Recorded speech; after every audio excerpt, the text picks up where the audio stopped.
Mae'r lolfa busnes, da ni wedi bod yn fanno ers 5 mlynedd ers iddi gychwyn, a dwi'n meddwl bod o'n hynod bwysig i bobl sylweddoli. Mae'r prynwyr yn dod yma ac yn cael gweld beth sydd ar gael yng Nghymru.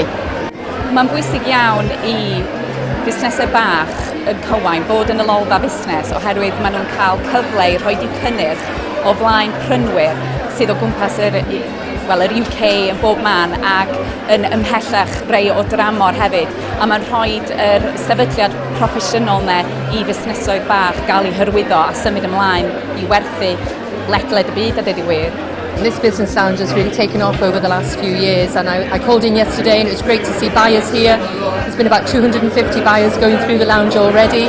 Then they can go downstairs and look around the food hall at the amazing Welsh food and drink that we have on offer. So it's incredibly important to us and to the food and drink sector. Wel, mae'r sioe yn mynd yn fwy pwysig yn flynyddol. Da ni wedi bod yma wan ers sawl blwyddyn bellach ac wedi wneud lawer iawn o fusnes yma dros y blynyddoedd.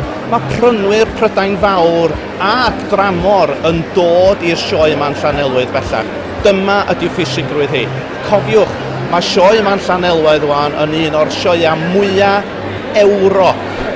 Dyna di'r safon, a mae safon y cynnyrch hefyd wedi codi dros y blynyddoedd, a da ni gyd yn falch iawn, ond gilydd wan, fel diwydiant dwi'n teimlo.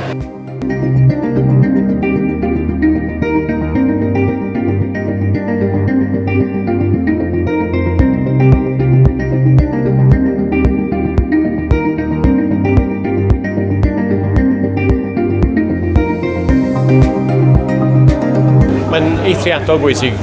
Mewn gwirionedd, da ni yn gynhyrchwyr, ond da ni yn ddosbarthwyr drwy Gymru gyfan. A wedyn, da ni'n medru dod i rwla fel hyn i gael gweld beth sy'n ar gynnig, beth sy'n newid, beth sy'n wedi addasu dros y flwyddyn diwethaf yma, gweld pwy sydd wedi ail-brandio, pwy sydd wedi dod â cynnyrch newydd.